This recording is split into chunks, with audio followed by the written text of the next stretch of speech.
W. Norman boys and girls. Have you ever tried to learn something that was incredibly difficult? Did you stick with it? How did you feel when you were finding it difficult to learn the new skill? Were you overwhelmed? Were you angry, frustrated, sad? I'm going to read you a book today about a little girl named Trisha who had great difficulty learning to read. And she was made fun of as well.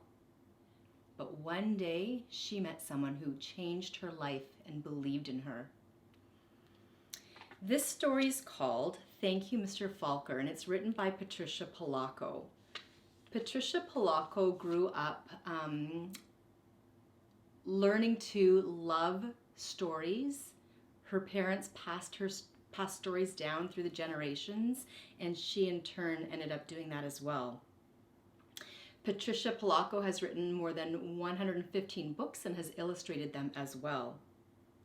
This story is actually retold through her eyes, and she's dedicated it to one of her teachers.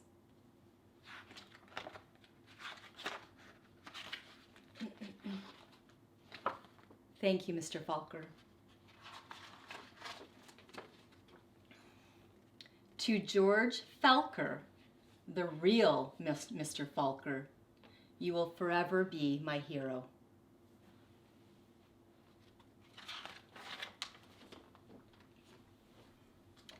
The grandpa held the jar of honey so that all the family could see, then dipped a ladle into it and drizzled honey on the cover of a small book.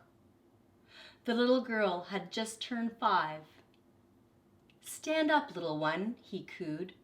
"I did this for your mother, your uncles, your older brother, and now you." Then he handed the book to her. "Taste." She dipped her finger into the honey and put it into her mouth.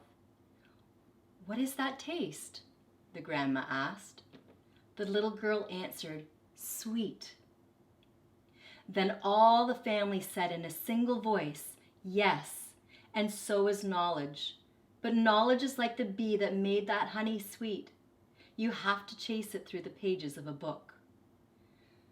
I really like how the author used those words. It really shows you that they value reading.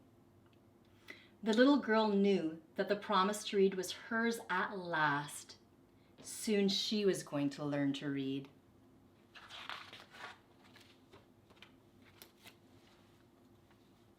Trisha, the littlest girl in the family, grew up loving books. Her school teacher mother read to her every night. Her red-headed brother brought his books home from school and shared them. And whenever she visited the family farm, her grandfather or grandmother read to her by the stone fireplace. When she turned 5 and went to kindergarten, most of all she hoped to read. Each day she saw the kids in the 1st grade across the hall reading, and before the year was over, some of the kids in her own class began to read.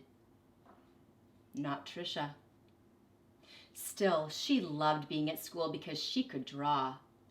The other kids would crowd around her and watch her do her magic with the crayons. "In 1st grade, you'll learn to read," her brother said. And Trisha was always very well known for her artistic ability.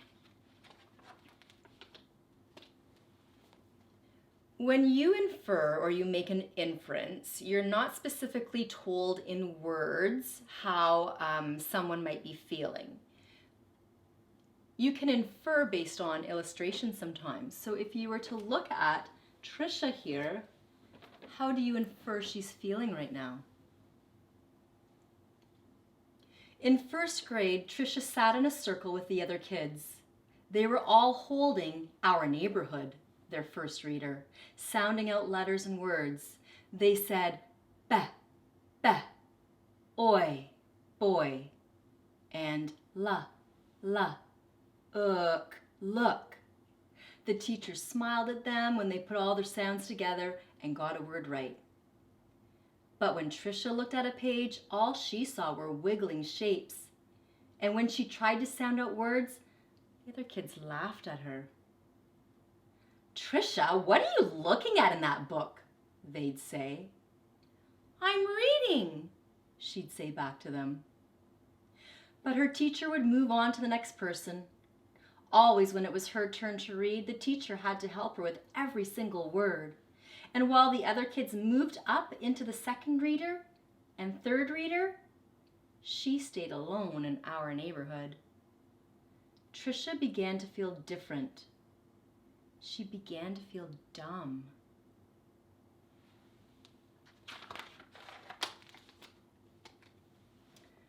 The harder words got for the little girl, the more and more time she spent drawing. How she loved to draw, or just sitting and dreaming, or, when she could, going for walks with her grandmother. One summer day, she and her grandma were walking together in the small woods behind their farm. It was twilight. The air was sweet and warm. Fireflies were just coming up from the grasses. As they walked, Trisha said, "Grandma, do you think I'm different?" "Of course," her grandmother answered. "To be different is the miracle of life. You see all those little fireflies? Everyone is different." "Do you think I'm smart?" Trisha didn't feel smart. Her grandma hugged her. "You are the smartest, quickest, dearest little thing ever." Right then, the little girl felt safe in her grandma's arms. Reading didn't matter so much.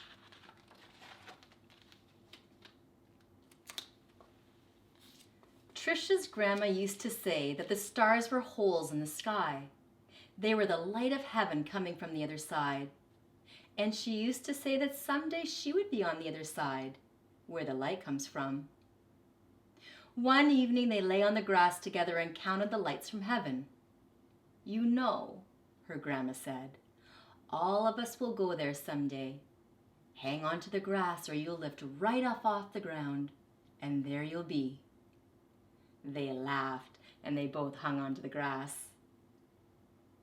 But it was not long after that night that her grandma must have let go of the grass, because she went to where the lights were, on the other side. And not long after that, Trisha's grandpa let go of the grass too. And if you can make a text to self-connection, I don't know if you've ever lost someone in your life or an animal, but I think that we can connect with how Trisha might be feeling right now. School seemed harder and harder now.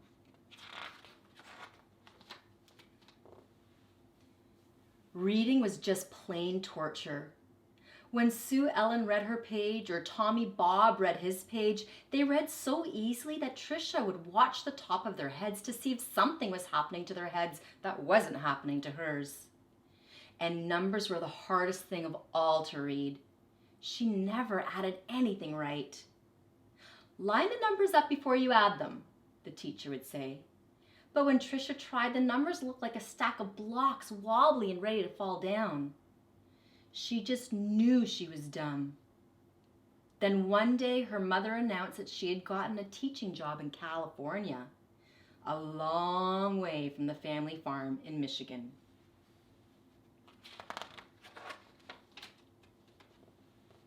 Even though her grandma and grandpa were gone, the little girl didn't want to move. Maybe, though, the teachers and kids in her new school wouldn't know how dumb she was. She and her mother and brother moved across the country in a two-tone 1949 Plymouth. It took 5 days.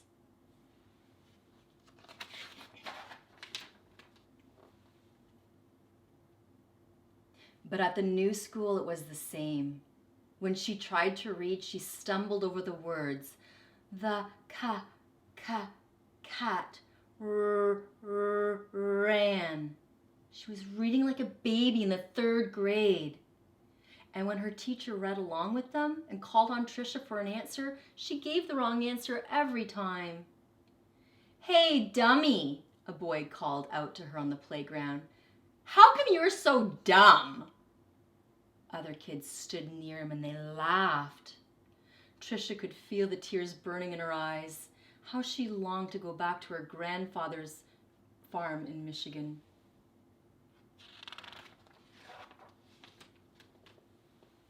Now Trisha wanted to go to school less and less.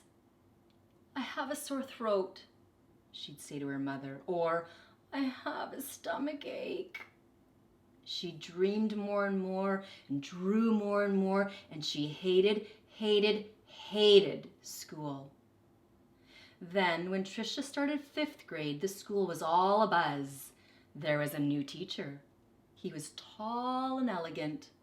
Everybody loved his striped coat and slick gray pants. He wore the neatest clothes. All the usual teachers' pets gathered around him. Stevie Joe and Alice Marie, Davy and Michael Lee. But right from the start, it didn't seem to matter to Mr. Falker which kids were the cutest, or the smartest, or the best at anything.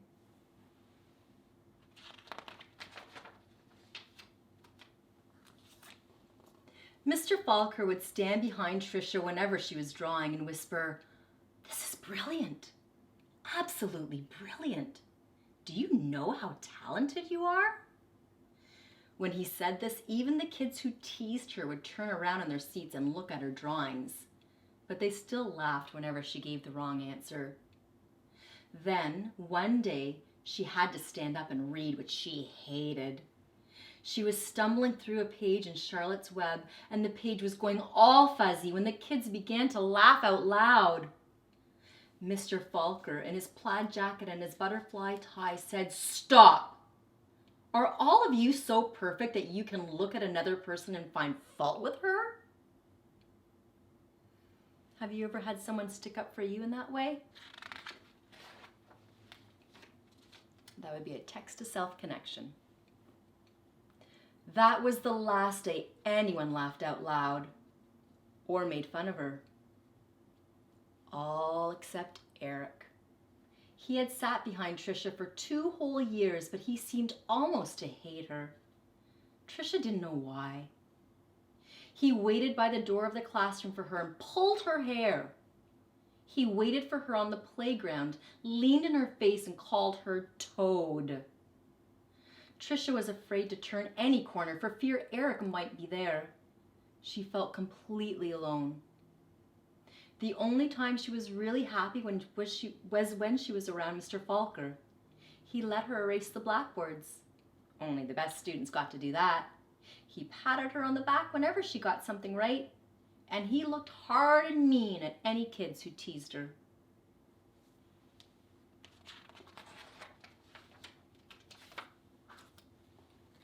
But the nicer Mr. Falker was to Trisha, the worse Eric treated her. He got all the other kids to wait for her on the playground, or in the cafeteria, or even in the bathroom, and to jump out at her and call her stupid or ugly. And Trisha began to believe them. She discovered that if she asked to go to the bathroom just before recess, she could hide under the inside stairwell during free time and not have to go outside at all. In that dark place, she felt completely safe. Can you imagine how lonely Trisha must have been?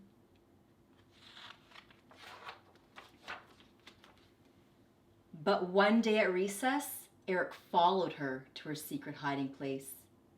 "Have you become a mole?" he asked, and he pulled her out into the hall and danced around her. "Dumbbell, dumbbell, meggedy old dumbbell." Trisha buried her head in her arms and curled up in a ball. Suddenly she heard footsteps. It was Mr. Falker. He marched Eric down to the office. When he came back, he found Trisha. "I don't think you'll have to worry about that boy again," he said softly. "What was he teasing you about, little one?" "I don't know," Trisha shrugged.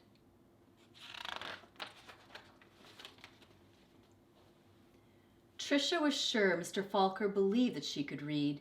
She had learned to memorize what the kid next to her was reading, or she would wait for Mr. Falker to help her with a sentence. Then she'd say the same thing that he said. "Good," he would say. Then, one day, Mr. Falker asked her to stay after school and help wash the blackboards. He put on music and brought out little sandwiches as they worked and talked. All at once he said, play a game. I'll shout out letters. You write them on the board with a wet sponge as quickly as you can. A, he shouted. She wiped a watery A. 8, he shouted. She made a watery 8. 14, 3, D, M, Q, he shouted out. He shouted out many, many letters and numbers. Then he walked up behind her, and together they looked at the board. It was a watery mess. Trisha knew that none of the letters or numbers looked the way they should. She threw the sponge down and tried to run.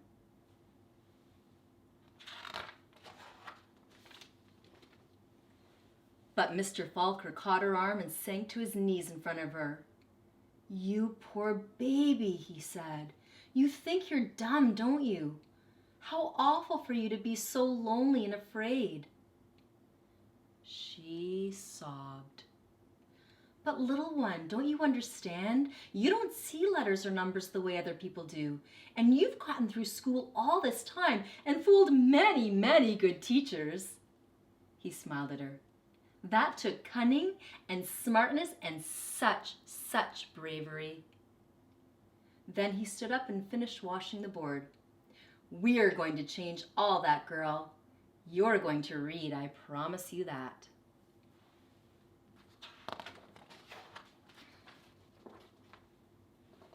Now, almost every day after school, she met with Mr. Falker and Miss Plessy, a reading teacher. They did a lot of things she didn't even understand. At first, she made circles in sand and then big sponge circles on the blackboard, going from left to right, left to right. Another day, they flicked letters on a screen and Trisha shouted them out loud. Still, other days she worked with wooden blocks and built words. Letters, letters, letters, words, words, words, always sounding them out. And that felt good. But though she'd read words, she hadn't read a whole sentence, and deep down she still felt dumb. And then one spring day, had it been 3 months or 4 months since they'd started? Mr. Falker put a book in front of her. She'd never seen it before. He picked a paragraph in the middle of a page and pointed at it. Almost as if it were magic, or as if a light poured into her brain, the words and sentences started to take shape on the page as they never had before. She marched them off to... Slowly she read a sentence, then another and another, and finally she'd read a paragraph. She understood the whole thing. She didn't notice that Mr. Falker and Miss Plessy had tears in their eyes.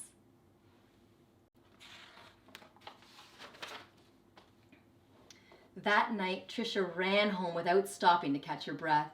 She bounded up the front steps, threw open her front door, and ran through the dining room to the kitchen. She climbed up on the cupboard and grabbed a jar of honey. Then she went into the living room and found the book on a shelf, the very book that Grandpa had shown her so many years ago. She spooned honey on the cover and tasted the sweetness and said to herself, "The honey is sweet, and so is knowledge. But knowledge is like the bee who made the honey. It has to be chased through the pages of a book." Then she held the book, honey and all, close to her chest. She could feel tears roll down her cheeks, but they weren't tears of sadness. She was happy, so very happy.